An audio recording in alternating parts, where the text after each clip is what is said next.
And now to France, which is marking the first anniversary of the terror attacks in Paris that killed 130 people and injured hundreds of others.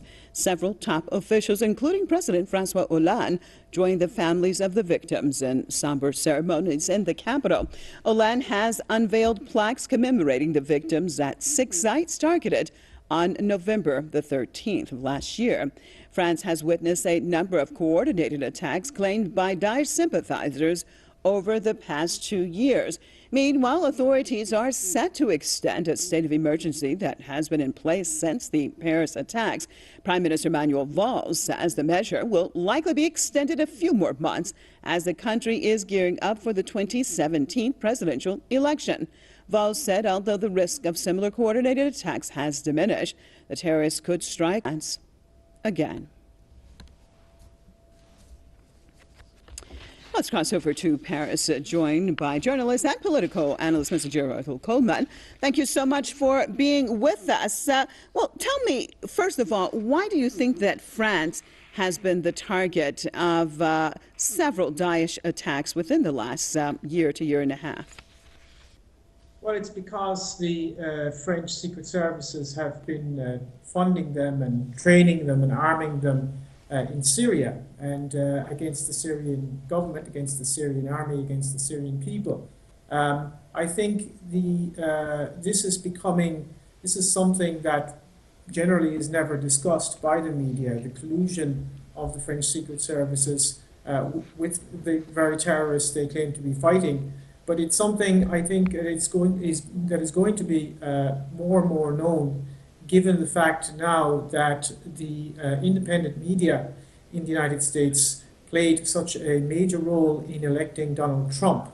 I think that in France, elites here, and particularly the mainstream media, are panicking, given the fact that Hillary Clinton has not been re-elected, and her links to terrorism, her links to the Saudis, because that is going to put the spotlight on the Hollande regime's links to the Saudis, the Hollande regime's collusion in terrorism, after, of course, the WikiLeaks revelations about Hillary Clinton being funded by the same people funding Daesh. I think the spotlight is going to be on the French elite and their connections to Daesh.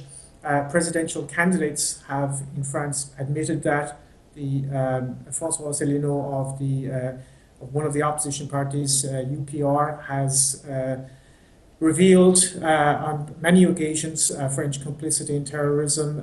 Philippe de Villiers is another presidential candidate who has openly admitted that France is supporting Al-Qaeda in Syria. So I think these are facts that are going to be more widely known now, given the fact that in the United States there is effectively a regime change. Whether that regime change will change anything remains to be seen. But I think the role of the independent media in the election of Donald Trump is something that is going to worry French elites here because of the explosion of independent media in France and the fact that they can no longer cover up their collusion and terrorism in Syria. So it's going to be a very interesting few months, I think, coming up to the French general election. The instrumentalization of terrorism is going to be something I think you're going to hear a lot more about in France. What about the state of emergency? We know the state of emergency has been in place for a while now in France, and actually during the attack it was already implemented. And now they're talking about extending it to at least the election in 2017. Does it make a difference, or is it being used as a tool for something else? Well, first of all, there is no way they can really patrol everything in France. So there's a lot of bluff involved in the militarization agenda. I mean, you can't put soldiers everywhere. So life is pretty much normal. A lot of it is sort of making people feel that, you know, the government is in charge and it knows what it's doing. Of course, it doesn't. It certainly knows what it's doing in Syria, where it's supporting terrorism. But I don't think that you can militarize all of society. I mean, this is something that's just, it's absolutely outrageous. You simply can't do it. So, you know, they have soldiers on the streets, but of course, I mean, how can, even if there were attacks that weren't getting help from from the very people funding them in Syria, i.e. the secret services. Even if these attacks were being carried out by lone gunmen and so on, there's no way you could actually stop any further terrorism anyway, and everybody knows that. So I think they will keep up the rhetoric of the war on terror, but it's been completely discredited now. I mean, you know, anybody who's done any bit of research on the war on terrorism knows that it really is a conspiracy of the state, a conspiracy of global elites against the people. So I don't think that this is something they're going to be able to keep up much longer. Well, with that being said, sir, do you think that what we're seeing, because you talked about the Trump victory in the U.S., are we looking at basically blowback from the people, that they are coming to the realization of what their governments have been doing? And perhaps in France also in 2017, during that election, do you think that we're going to see the effects of this? Or how aware do you feel that the French people have become? Well, the French people are becoming very aware. You only have to look at the explosion of independent media in the last 4 or 5 years. Foreign media who are giving other points of view are very popular in France, the Russian and Iranian media in particular, in many languages. You are seeing an increasing awareness. I mean, as I've already mentioned, opposition candidates have been saying what we've been saying all along. So this is something I've noticed a major difference in France in the last 4 or 5 years. I mean, the awareness now is much bigger. And the French are taking very, very seriously what's happening in the United States.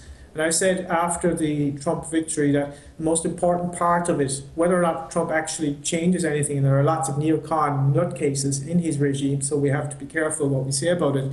But whatever happens, I think the most important part is that Trump had a lot of support among the independent media in the United States. So there's a lot of that is going to change the discourse. It's going to change about the way in which politics is done. So you're going to see the independent media playing a huge role in the election next year, and the information war is going to be a major factor in deciding whether French policy in Syria will change or not, and whether the war on terror will finally be exposed for what it is, which is a huge fraud against the people, and something that can only be stopped if people understand what it is. They need to understand that there is no war on terror, that the war on terror is part of the mafia of the military-industrial complex, and that is what needs to be known. Once that is known, the war on terror will disappear, it will fade away. Thanks so much for being with us out of Paris, Mr. Gearóid Ó Colmáin, journalist and political analyst.